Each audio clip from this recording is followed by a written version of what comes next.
Good morning to all. आज है 3 नवंबर, तो चलिए देखते हैं आज का current affairs. Question of the day, जो कि कल का सवाल था।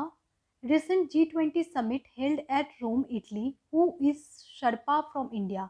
तो शर्पा इंडिया से कौन है? जी हाँ, वो है पीयूष गोयल। जैसा कि हम सभी जानते हैं कि G20 समिट हो रहा है कहाँ? रोम, इटली में। तो वन जो है वो COP26 से रिलेटेड है। तो चलिए देखते हैं। करंट अफेयर सीरीज में आपका स्वागत है। और COP26 सबमिट हो रहा है, तो उससे रिलेटेड बहुत सारे क्वेश्चंस हैं। What is the target of India for net zero carbon emission. तो इंडिया ने अपना टारगेट डिक्लेयर कर दिया है।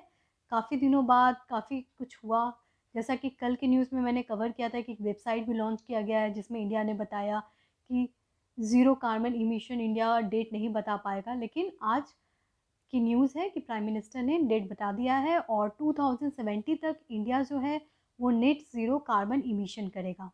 अगर हम लोग दूसरी कंट्री की बात करें तो 2050 में यूरोपियन यूनियन और यूएसए ने डिक्लेयर कर दिया है कि वो कार्बन को ज़ीरो इमिशन कर देगा, यानी ज़ीरो कार्बन इमिशन टारगेट जो है एक्चुअली में ज़ीरो नहीं होता है, वो क्लोज टू ज़ीरो होता है। ठीक है, 2050 तक। 2060 में चाइना ने डिक्लेयर किया है कि वो ज़ीरो कार्बन इमिशन कर लेगा और इंडिया ने 2070 डिक्लेयर किया है। पंचावरत सिद्धांत, बहुत ही important news. Prime minister of India ने COP26 समिट में पंचावरत सिद्धांत की बात की है, यानी कि 5 प्रिंसिपल्स की बात की है। और ये जो 5 प्रिंसिपल या 5 पॉलिसी है जो इंडिया अडॉप्ट करेगी क्लाइमेट से रिलेटेड, वो देखते हैं। तो इंडिया ने प्रॉमिस किया है कि by 2030 India will ensure 50% of energy will be source from renewable energy. जी हाँ, 50% एनर्जी जो है वो रिन्यूएबल एनर्जी से उत्पादन की जाएगी भारत में। India will generate 500 gigawatt of renewable energy by 2030। जैसा कि हम सभी जानते हैं कि इंडिया का टारगेट क्या था? पहले पहले था 450 गीगावाट, जो कि हम प्रोड्यूस करेंगे 2030 तक। ठीक है, काफ़ी ज़्यादा था, लेकिन हमारे प्राइम मिनिस्टर ने बोला है कि अब हम लोग 500 टारगेट कर रहे हैं, यानी 50 बढ़ा दिया हमने वो ने। ठीक है, तो 500 गीगावाट रिन्यूएबल एनर्जी प्रोड्यूस होगी 2030 तक। साथ में इंडिया ने ये भी प्रॉमिस किया है कि India will reduce its emission intensity per unit of GDP by less than 45%। जी हाँ, इंडिया जो है वो अपना इमिशन कम कर देगी पर unit of GDP by less than 45%, यानी कि कार्बन इमिशन जो हमारा टारगेट है 2070 तक का, इसके लिए क्या कर रहे हैं हम लोग? हर साल कम करना पड़ेगा। तो इसीलिए हमारा ये टारगेट है कि हम पर unit of GDP 45% carbon emission को कंसर्न करके कोशिश करेंगे कि हमारी जीडीपी घट जाए लेकिन कार्बन इमिशन नहीं बढ़े। ठीक है, focus will achieve the target of net zero carbon emission by 2070। और भी इम्पॉर्टेंट बात, इंडिया ने एक बहुत इंपॉर्टेंट बात बोला कि India will reduce its emission until 2030 by 1 billion ton. तो इंडिया जो है वो रिड्यूस कर देगी इमिशन 2030 तक, क्योंकि 2070 तक हमें तो बिल्कुल ज़ीरो कर देना है, क्लोज टू ज़ीरो करना है। ज़ीरो होता नहीं है, बिल्कुल क्लोज टू ज़ीरो करना है। तो India will reduce emission until 2030 by 1 billion ton, यानी कि हम लोग 1 बिलियन टन रिड्यूस कर लेंगे। ये बहुत इंपॉर्टेंट न्यूज़ है, तो इसके इंपॉर्टेंट पॉइंट रिवाइज कर लेते हैं। 2030 तक इंडिया जो है वो 50% ऑफ एनर्जी जो है रिन्यूएबल एनर्जी से लाएगी। दूसरा, इंडिया जो है वो 500 gigawatt of renewable energy produce करेगी 2030 तक। तीसरा, India will also reduce its emission intensity per unit of GDP by less than 45%। चौथा, focus will be on net zero carbon emission by 2070। और fifth, India will reduce emission until 2030 by 1 billion ton. ठीक है, तो हम लोग 1 billion ton कम कर देंगे emission 2030 तक। One world one sun one grid पे प्राइम मिनिस्टर नरेंद्र मोदी जी ने बहुत ज़्यादा फोकस किया और उन्होंने बोला कि ये जो मंत्रा है, न्यू वर्ल्ड मंत्रा है, one world one sun one grid, ये एक बहुत ही ग्लोबल प्रोग्राम है जिसके अंतर्गत इंडिया जो है वो सारी कंट्रीज़ को सोलर एनर्जी प्रोवाइड करेगी और एक ग्रिड बनाया जाएगा ताकि रिन्यूएबल एनर्जी पे पूरा वर्ल्ड चल पाए।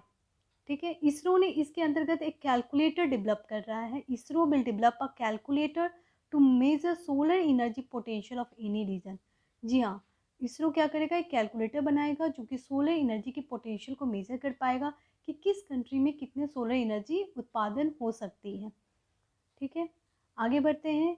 साथ में प्राइम मिनिस्टर नरेंद्र मोदी जी ने ये फोकस किया कि डेवलपिंग कंट्री को काफ़ी सपोर्ट चाहिए।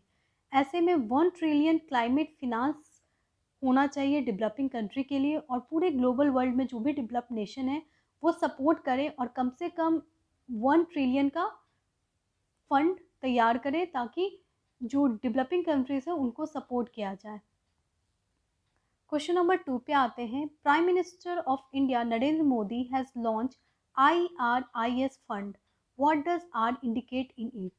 अभी हाल में IRIS फंड रिलीज किया गया है इंडिया के द्वारा। इंडिया ने इसे लॉन्च किया है, प्राइम मिनिस्टर नरेंद्र मोदी जी ने लॉन्च किया है, तो ये इंपॉर्टेंट न्यूज़ है। IRIS क्या है? देखिए, IRIS में आर क्या इंडिकेट करता है? तो आर इंडिकेट करता है रेजिलेंट।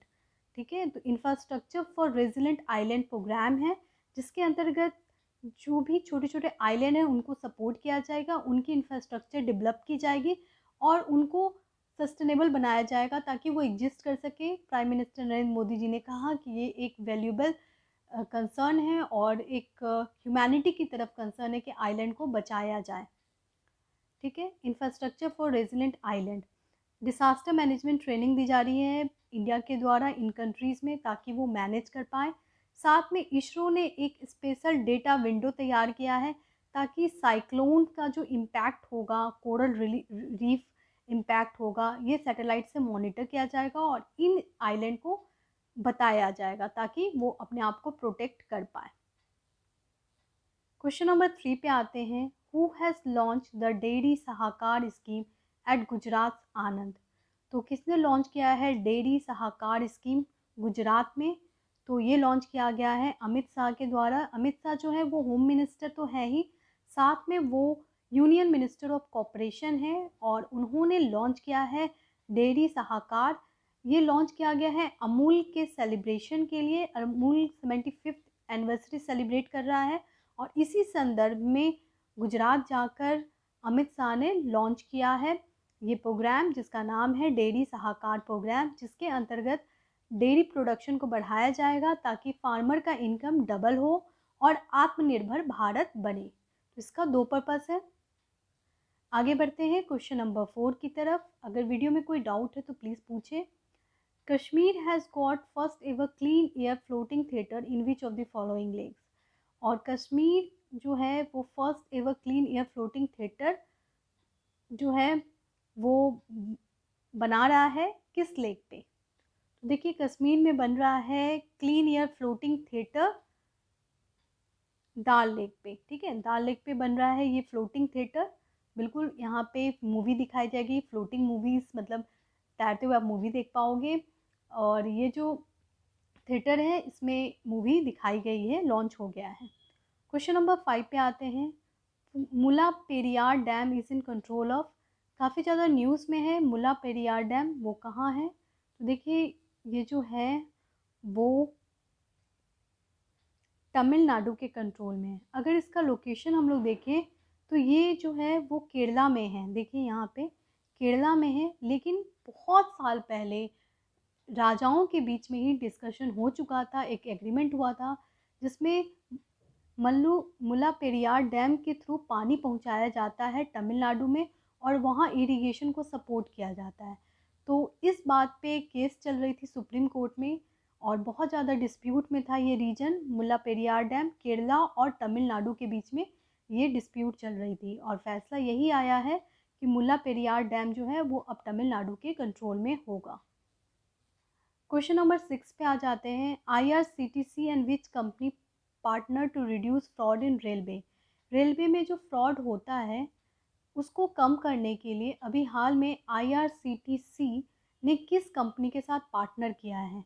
तो IRCTC ने ट्रू कॉलर के साथ पार्टनर किया है ताकि जो फ्रॉड होता है, क्या होता है कि कभी कभी रेलवे में फ्रॉड हो जाता है। जैसे कि अगर आप इंक्वायरी के लिए कॉल कर रहे हो और आप कॉल जिसको कर रहे हो वो गलत IRCTC ऐप है, मतलब वो फ्रॉड ऐप है और वहाँ से आपको कांटेक्ट करने पे आपके डेटा हैक हो सकती है। ऐसे बहुत सारे इश्यूज आ रहे थे आईआरसीटीसी में, तो आईआरसीटीसी ने ट्रू कॉलर के साथ कांटेक्ट किया और ऐसे इश्यूज जब आएंगे तो उनको प्रॉपर वेरीफाइड किया जाएगा और देखा जाएगा कि मतलब जो कस्टमर है उनको डिस्टर्बेंस ना हो, उनको उनके काम में कुछ उनके डेटा हैक ना हो जाए, उनका काम डिस्टर्ब ना हो जाए, इसलिए ये लॉन्च किया गया है।